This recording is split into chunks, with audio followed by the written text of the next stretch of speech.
లేదు sir. So ఇదే park గురించి మీకు అన్ని వివరాలు తెలియపరచాను. సో పార్క్ మీద మీరు ఏదైనా డైరెక్షన్స్ ఉంటే చెప్పాల్సిందిగా కోరుతున్నాను. అంటే నేను 2-3 ఇష్యూస్ చెప్తాను, మిగతా అక్కడ జనరల్ రివ్యూ చేసేటప్పుడు ఎంటైర్ డిస్ట్రిక్ట్ రివ్యూ చేసేటప్పుడు చేద్దాము. Here 2-3 things are very important. One is ఈ వాటర్ ఫ్లడింగ్ అవుతుంది కదా, ఏదైతే రెగ్యులర్ ప్రాబ్లం చెప్తున్నారో దాన్ని మొత్తం లైనింగ్ చేసి వాటర్ ఫ్లో ఎక్కడ ఉందో చూసి ఎంటైర్ సైట్ను కాంటూర్ లెవెల్స్ తీయండి. ఏదైతే డౌన్ స్ట్రీమ్ ఉందో డౌన్ స్ట్రీమ్ ఏరియాలో 15-20 acres, maybe more than 10 acres lake అంటే ఒక పాండ్ క్రియేట్ చేయండి. ఆ పాండ్ని కంప్లీట్ ఈ వాటర్ ఫ్లో అంతా తీసుకెళ్ళి అక్కడ ఇచ్చేయండి. తర్వాత ఇందులో నుంచి బయట ఒకటి 800 మీటర్స్ 1000 మీటర్స్ లోపల one more local lake is there. దాన్ని ఇంటిగ్రేట్ చేయండి. దాని దగ్గర కూడా ఇంకేమైనా ల్యాండ్ ఎక్వేషన్ ఉంటే చేసేసి దాన్ని ఇంప్రూవైజ్ చేసి దాని కెపాసిటీ కూడా పెంచండి. దాంతో ఏమవుతుందంటే రౌండ్ ద ఇయర్ ఇందులో ఉండే ఇండస్ట్రీస్ కానీ ఇక్కడ వచ్చే గ్రీనరీ కానీ దేనికి కానీ ఈ వాటర్ వాడుకోవడానికి ఉంటుంది.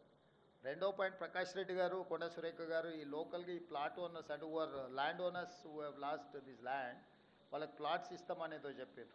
ఆ ప్లాట్స్లో ఇంకా 150-200కి ఇంకా బెనిఫిట్ రాలేదు. Whatever who are real eligible వాళ్ళందరినీ లిస్ట్ అవుట్ చేసి సేమ్ ఏదైతే ఎగ్జిస్టింగ్ మీరు ఒక ప్రపోజల్ పెట్టారో దాన్ని ఎక్స్టెన్షన్ కింద డెవలప్ చేయండి.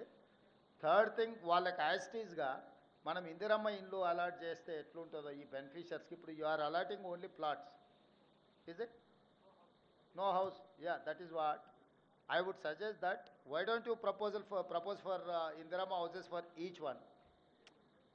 That 5 lakhs plus something they'll add and they will construct their own house. So at a time they'll get a colony, almost 1300-1400 houses. General infrastructure anta manam create chesiste illu kattukodaniki vallaki Indirama illu sanction cheste idavuddi. Dani oka proposal kuda dani emunnado naku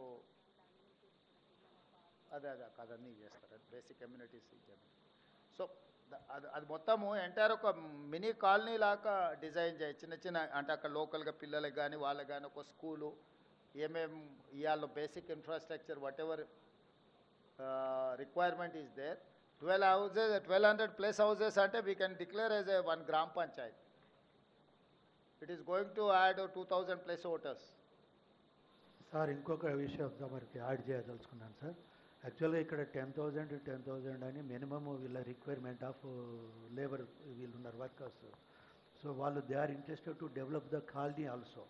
ఎందుకంటే బయట నుండి వచ్చిన technical staffs కూడా residential కూడా develop చేయాలనుకున్నారు కనుక it will be big మంచి village అంటే మేజర్ విలేజ్ కింద డెవలప్ అవ్వడానికి అన్ని విధాల అవకాశాలు ఉన్నాయి సార్.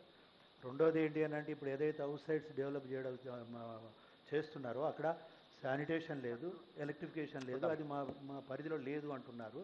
కానీ ఫార్మర్స్ ఏమంటున్నారంటే ఆ రెండు కంప్లీట్ చేసి ఇస్తేనే అది వాటర్ సప్లై ఈ 3 ఐడీస్ వాళ్ళు కంప్లీట్ చేస్తేనే వాళ్ళు ఇమీడియట్లీ టేకప్ చేయాలి. శానిటేషన్ రిలేటెడ్లో that is our responsibility. We cannot ignore while you are constructing అనే. ఇప్పుడు ఎమ్మెల్యే గారు మీకు ఇందాక చెప్పాను కదా 300 crores గవర్నమెంట్ ఆఫ్ ఇండియా నుంచి అదనంగా వచ్చింది. కాలనీలో అన్ని అమ్యూనిటీస్ కూడా మేమే including sanitation and everything. So I would suggest straight you establish one gram panchayat, whatever gram panchayat requires. Gram panchayat building, community hall, education, school building and everything. Mini what do you call OP patients చూడడానికి ఒక doctor వచ్చి visit చేస్తాను. Primary health centre లాగా day time వాళ్ళకు health requirements ఏమన్నా ఉన్న ఒక 3 hours or 4 hours everyday వీళ్ళు వచ్చి ఒక అంగన్వాడీ బేసిక్ ఒక విలేజ్కి ఏమేమి అవసరం ఉంటాయో కలెక్టర్ గారు ఒక గ్రామ పంచాయతీలో ఏమేమి ఎస్టాబ్లిష్మెంట్స్ ఉంటాయో అన్ని ఎస్టాబ్లిష్మెంట్స్ ఇప్పుడు మీరు ఏదైతే డిజైన్ చేసిండ్రో అందులో ఉండాలి. వాటికి కావాల్సిన బడ్జెట్ ప్రపోజల్స్, డెవలప్మెంటు ప్లస్ ఈ బెనిఫిషియర్స్ అందరికీ ఇందిరమ్మ స్కీమ్ కింద హౌసెస్ ఇవ్వడానికి వాళ్ళందరినీ కూడా లిస్ట్ అవుట్ చేసి యూ గెట్ దట్ ప్రపోజల్. అంటే entire this area nothing but special economic zone. We have to create everything in one compound. So దాని ప్రకారం చేయండి. మిగిలింది అక్కడ ఇప్పుడు మన రివ్యూ ఉన్నది కదా, I will give you instructions they. Thank you sir. Thank you. And అక్కడ యాక్చువల్ రివ్యూలో అక్కడ చేద్దాం. ఎమ్మెల్యేస్కి ఎంపీస్కి అందరికి కూడా రిక్వెస్ట్ ఏంటంటే అక్కడికి వెళ్దాం, అక్కడనే ఇది చేద్దాం.